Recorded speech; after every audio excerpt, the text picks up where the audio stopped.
እርሱን ስሙት።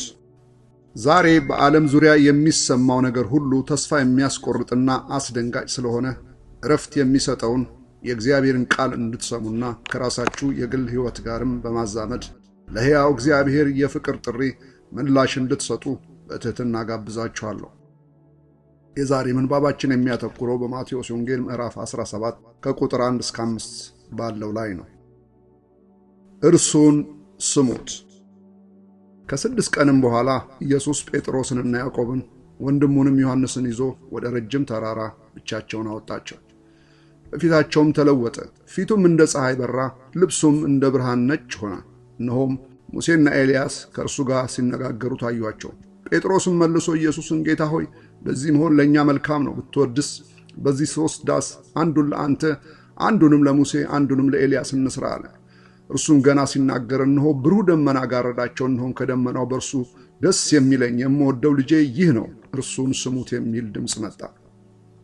እንደገናም በሁለተኛ ጴጥሮስ ምዕራፍ 1 ከቁጥር 17 እስከ 18 ከገናናው ክብር በእርሱ ደስ የሚለኝ የምወደው ልጄ ይህ ነው የሚል ያ ድምፅ በመጣለት ጊዜ ከእግዚአብሔር አብ ክብርንና ምስጋናን ተቀብሏልና እኛም በቅዱሱ ተራራ ከእርሱ ጋር ሳለን ይህን ድምፅ ከሰማይ ሲወርድ ሰማን።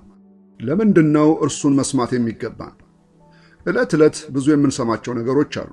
ስለ ዓለማችን የዕለት ተዕለት እንቅስቃሴ ማለትም ስለ ሰላም፣ ስለ ጤና፣ ስለ ሥራ፣ ስለ አየር ሁኔታና ሌሎች የተለያዩ ጉዳዮችን አስመልክቶ ከተለያዩ የዜና ምንጮች እንሰማለን ወይም መስማት እንፈልጋለን። የምንሰማ ሁሉ ግን ይጠቅመናል ማለት አይደለም። ሔዋንም በሰማችው የሰይጣን ውሸት ነው ኃጢአት ወደ ሰው ዘር የደረሰው። ስለዚህም የእግዚአብሔር ቃል እንዲህ የሚለው በሉቃስ ወንጌል ምዕራፍ 8 ቁጥር 18 ላይ እንግዲህ እንዴት እንድትሰሙ ተጠበቁ። በዓለም ላይ ካሉት የዜና አውታሮች የምናገኛቸው ዜናዎችና ከሌሎችም ምንጮች የምናገኛቸው ወሬዎች የሚነግሩን ስለዚህ ጠፊ ዓለም ሁኔታና ክስተት በዚህችም ዓለም ላይ ስለሚኖረው ጊዜያዊ ሀብትና ዕውቀት ወይም ክብር ነው እንጂ ስለ ፈጣሪያችን ስለ እግዚአብሔር በእርሱም ዘንድ ስለሚኖረው የዘላለም ረፍትና ደስታ ምንም ነገር ሊነግሩን አይችሉም።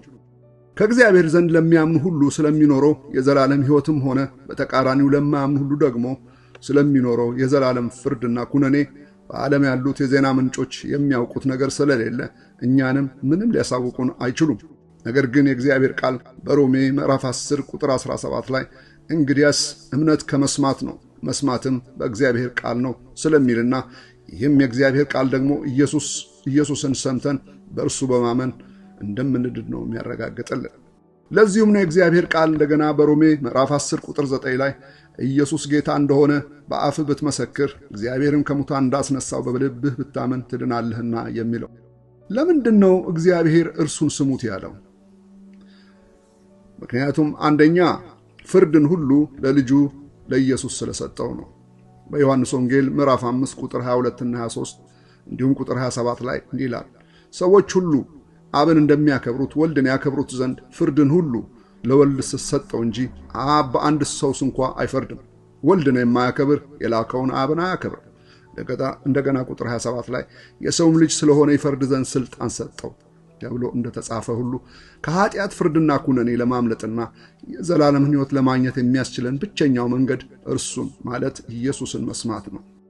የእግዚአብሔር ቃል በምሳሌ ምዕራፍ 1 ቁጥር 33 ላይ የሚሰማኝ በእርጋታ ይቀመጣል ከመከራም ስጋት ያርፋል እንደሚል ኢየሱስን በመስማት ብቻ ነው የሰው ሕይወት የሚረጋጋውና ከመከራ ስጋትም የሚያርፈው።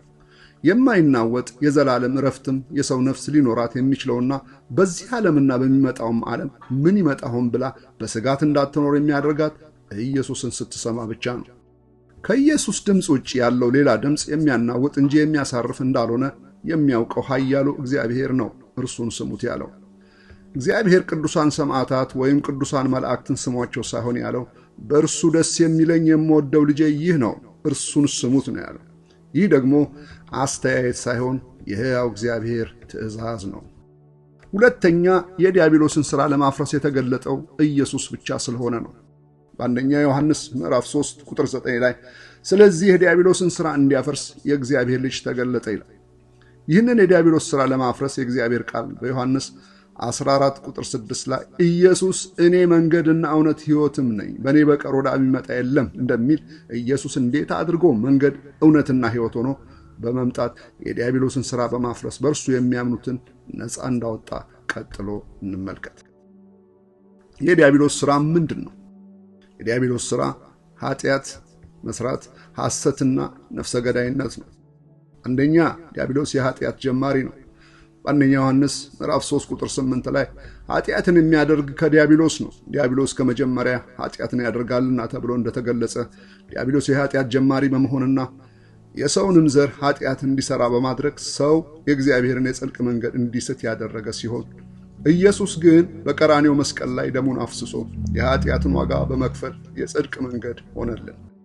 ኃጢአት ያልነበረበት ኢየሱስ በመስቀል ላይ ስለ ሰው ልጆች ኃጢአት ሆኖ በመስቀሉ ከእግዚአብሔር ጋር በማስታረቅ በእርሱ የሚያምኑትን ሁሉ ጻድቃን ተብለው እንዲጠሩ መንገድ በመሆን የዲያብሎስን ሥራ ሊያፈርስ ችሏል። ሁለተኛ ዲያብሎስ ሐሰተኛ ወይም ውሸታም ነው። በዮሐንስ ወንጌል ምዕራፍ 8 ቁጥር 44 ላይ እውነትም በእርሱ ስለሌለ በእውነት አልቆምም፣ ሐሰትን ሲናገር ከራሱ ይናገራል፣ ሐሰተኛ ሐሰትም አባት ነውና ተብሎ እንደተጻፈ ዲያብሎስ በውሸት ሔዋንን በማሳት የሰውን ዘር በሙሉ በኃጢአት እንዲወድቅ ያደረገ ነው። ኢየሱስ ግን የሰውን ዘር ከዲያብሎስ የውሸት ባርነት ነፃ ሊያወጣ እውነት ሆኖ በመምጣት የዲያብሎስን ሥራ ሊያፈርስ ችሏል። በተጨማሪም ኢየሱስ ከዲያብሎስ ውሸት ነፃ የሚያወጣ መሆኑን በዮሐንስ ወንጌል ምዕራፍ 8 ቁጥር 32 እና 36 ላይ እንዲህ ይላል፣ እውነትን ታውቃላችሁ፣ እውነትም አርነት ያወጣችኋል አላቸው። ቁጥር 36 ላይ እንግዲህ ልጁ አርነት ቢያወጣችሁ በእውነት አርነት ትወጣላችሁ በማለት በቃሉ ተናግሯል። ሶስተኛ ዲያብሎስ ነፍሰ ገዳይ ነው። በዮሐንስ ወንጌል ምዕራፍ 8 ቁጥር 44 እርሱ ከመጀመሪያ ነፍሰ ገዳይ ነበረ ተብሎ እንደተጻፈ በዲያብሎስ አሳችነት በሰሩት ኃጢአት አዳምና ሔዋን ብቻ ሳይሆኑ የሰው ዘር በሙሉ ነው በመንፈሱ ሙት የሆነው። ለዚህም የእግዚአብሔር ቃል በሮሜ ምዕራፍ 5 ቁጥር 12 ላይ ስለዚህ ምክንያት ኃጢአት በአንድ ሰው ወደ ዓለም ገባ፣ በኃጢአትም ሞት፣ እንደዚሁም ሁሉ ኃጢአትን ስላደረጉ ሞት ለሰው ሁሉ ደረሰ ይላል። ነገር ግን በዲያብሎስ ነፍሰ ገዳይነት የነበረውን ሞት ሊሽርና ሊያፈርስ ኢየሱስ ሕይወት ሆኖ መጣ። ሮሜ 6:23 ላይ የኃጢአት ደሞዝ ሞት ነውና የእግዚአብሔር የጸጋ ስጦታ ግን በክርስቶስ ኢየሱስ በጌታችን የዘላለም ሕይወት ነው ይላልና። በተጨማሪም ኢየሱስ በዮሐንስ ወንጌል ምዕራፍ 10 ቁጥር 10 ላይ ሌባው ሊሰርቅና ሊያርድ ሊያጠፋም እንጂ ስለሌላ አይመጣም፣ እኔ ሕይወት እንዲሆንላቸው እንዲበዛላቸው መጣሁ በማለት ዲያብሎስ የሰውን ሕይወት ሊያርድና ሊያጠፋ እንደመጣ በማሳወቅ ነገር ግን እርሱ ሕይወት ሊሰጥ እንደመጣ ያረጋግጥልናል። በአጠቃላይ ኢየሱስ የተገለጠው ነፍሰ ገዳይ የሆነውን የዲያብሎስን ሥራ ለማፍረስ ሕይወት ሆኖ በመምጣት ሐሰተኛ ወይም ውሸታም የሆነውን የዲያብሎስን ሥራ ለማፍረስ እውነት ሆኖ በመምጣትና የኃጢአት ጀማሪ የሆነውን የዲያብሎስን ሥራ ለማፍረስ የጽድቅ መንገድ ሆኖ በመምጣት የዲያብሎስን ሥራ በትክክል ያፈረሰ ኢየሱስ ስለሆነ ነው እርሱ ብቻ መስማት ያለብን። በተጨማሪም ሙሴ ለእርሱ ሲመሰክር እንዲህ ብሏል። በሐዋርያት ሥራ ምዕራፍ 3 ከቁጥር 22 እስከ 23 ሙሴም ለአባቶች ጌታ አምላክ እኔን እንዳስነሳኝ ነቢይን ከወንድሞቻችሁ ያስነሳላችኋል፣ በሚነግራችሁ ሁሉ እርሱን ስሙት፣ ያንም ነቢይ የማሰማው ነፍስ ሁሉ ከሕዝብ ተለይታ ትጠፋለች አለ። ሙሴም ብቻ ሳይሆን የጌታችንና ድንግል ማርያምን በቃና ዘገሊላ ሰርግ ላይ የወይኑ ጠጅ ማለቁን አስተናጋጆች ሲነግሯት ለአስተናጋጆች የሰጠቻቸው አስገራሚ መልስ ነው። ይህም በዮሐንስ ወንጌል ምዕራፍ 2 ቁጥር 5 ላይ እናቱም ለአገልጋዮቹ የሚላችሁን ሁሉ አድርጉ አለቻቸው። ይህን በማለት ድንቅና ተአምር ማድረግ የሚችል እርሱ ብቻ ስለሆነ እርሱ የሚላችሁን አድርጉ አለቻቸው። ታዲያ ዛሬ ከሰማይ ከኃያሉ ከእግዚአብሔር አብ ዘንድ እርሱን ስሙት የተባለለት ሙሴ ደግሞ እርሱን የማትሰማው ነፍስ ከሕዝብ ተለይታ ትጠፋለች ብሎ የተናገረለትና ድንግል ማርያም ደግሞ እርሱ የሚላችሁን አድርጉ ብላ የመሰከረለችለትን ኢየሱስን መስማት ሊመጣ ካለው ጥፋት፣ ኩነኔና የዘላለም ሞት ያድናል። እንሰማው ዘንድ ኢየሱስ የሚለው ምንድን ነው? ዮሐንስ ወንጌል ምዕራፍ 14 ቁጥር 6 ላይ ኢየሱስም እኔ መንገድና እውነት ሕይወትም ነኝ፣ በእኔ በቀር ወደ አብ የሚመጣ የለም። ቀደም ብለን እንዳየነው ሁሉ እዚህ ላይ ኢየሱስ የሚለው የጽድቅ መንገድ እኔ ነኝ፣ ከሰይጣን ውሸት ባርነት ጭቆና ነፃ የማወጣ እውነት እኔ ነኝ፣ እንዲሁም ደግሞ ከነፍሰ ገዳዩ ከዲያብሎስ የማስመልጥና ሕይወት ለመስጠት የምችል ሕይወት እኔ ነኝ ነው የሚለው። ከሰይጣን ባርነትና ጭቆና ነፃ የሚያወጣ ኢየሱስ ብቻ ስለሆነ እርሱን መስማት ከሞትና ከኩነኔ ፍርድ ያድናል። ዛሬስ አንተ እርሱን ስሙት ያለውን የእግዚአብሔርን ትእዛዝ ተከትለ ማለትም ኢየሱስን ሰምተህ የዘላለም ሕይወት ማግኘት ትፈልጋለህ? ሙሴና ድንግል ማርያም እርሱን ስሙት ብለው የመሰከሩለትን ኢየሱስን ሰምተህ ለሰይጣንና ለመላእክቱ ከተዘጋጀ ዘላለማዊ የእግዚአብሔር ቁጣ ፍርድ ማምለጥ ትፈልጋለህ? ከዚህም ሁሉ በላይ በፊቱ ንስሐ ገብተህ በመመለስ የሕይወት አዳኝና ጌታ አድርገህ ልትቀበለው ትፈልጋለህ? የእግዚአብሔር ቃል በዮሐንስ ወንጌል ምዕራፍ 1 ቁጥር 12 ላይ ለተቀበሉት ሁሉ ግን በስሙ ለሚያምኑት ለእነርሱ የእግዚአብሔር ልጆች የሆኑ ዘንድ ሥልጣን ሰጣቸው ተብሎ እንደተጻፈ ዛሬ የሕይወትህ ጌታና አዳኝ አድርገህ ልትቀበለው ከወሰንክ ቀጥሎ ያለውን የንስሐ ጸሎት ከኔ በኋላ ጸልይ።